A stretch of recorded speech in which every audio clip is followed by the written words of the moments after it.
Hello everyone, welcome to Storytime with Mama Clay. Today I will be reading Minions Dracula's Last Birthday. This book is by Lucy Rosen and illustrated by Ed Miller. Minions have roamed the earth since the beginning of time, before there was Gru, before there were evil gadgets to invent, before there were supervillains who wanted to take over the world. There were minions. Ever since the very first minion crawled out of the ocean and onto dry land, these little yellow creatures have been searching for one thing: the most terrible, wicked, despicable master they could find. The minions lived to serve. They had no trouble tracking down the biggest, baddest dinosaur, or helping a wicked erect a pyramid. But even though they just wanted to help, something always went wrong.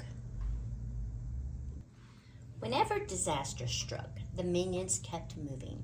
One day, they came across a dark stone castle. It looked creepy, creaky, and cold. It was perfect. The minions couldn't wait to meet whoever lived there. The minions pushed open the front door and peeked inside.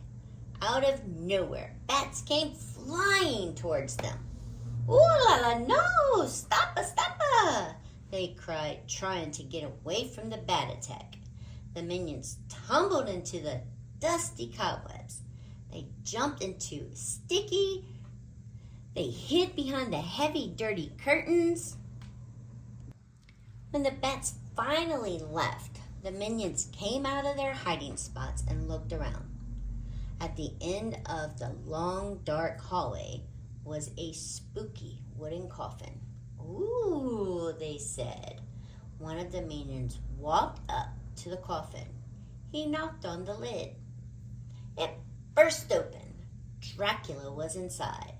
"Welcome to my castle," the evil vampire bellowed. "See, see, see," cried the minions. They couldn't believe it.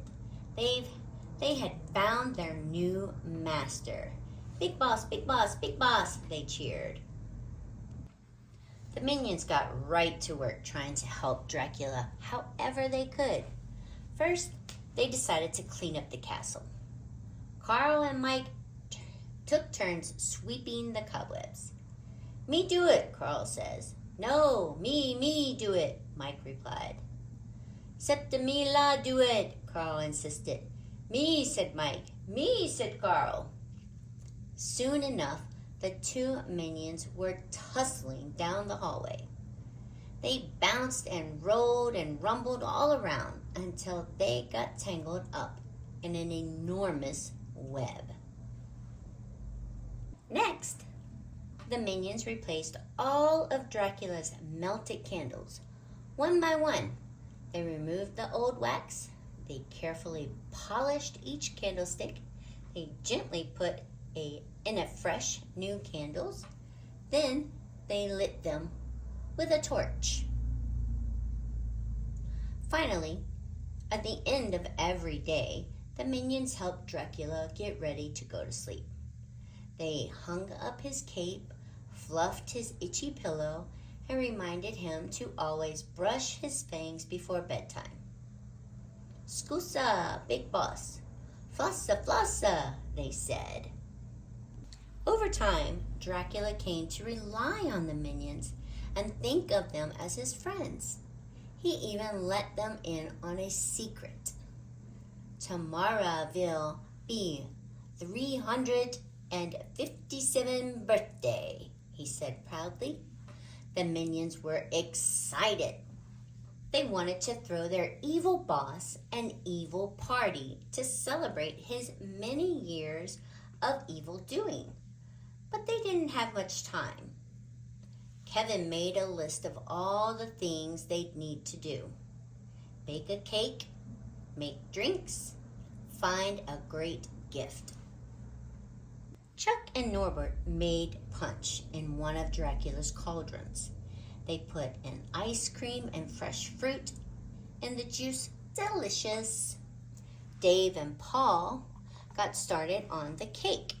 They mixed together eggs, flour, strawberries, and sugar. Yum, yum, they said. Finding the right gift was the hardest part. What does a minion get for the villain who has it all? The minions put their heads together until they thought of the perfect present. A portrait of Dracula with all his yellow friends by his side. They got to work painting their masterpiece. Finally, it was time. The big day had arrived. Dave and Paul led Dracula to the ballroom where the party was just getting started. Surprise! The minions yelled. Oh, how wonderful! How wonderful! Dracula crackled as he sipped from his goblet of fruit punch. Big boss, big cake, said Kevin. He opened the door to reveal minions carrying a strawberries and cream cake. Dracula took a deep breath and blew out the candles. They were about to give Dracula his present when Norbert realized it was too dark to see. They had gone to a lot of trouble making it perfect, and he wanted to make sure their boss would enjoy it. "The idea," Kevin said. The minions grabbed the curtains and pulled them apart. Sunlight poured in and onto their painting. "Part 2, big boss," the minions cooed, admiring their work of art. Dracula didn't reply. "Big boss?" they said.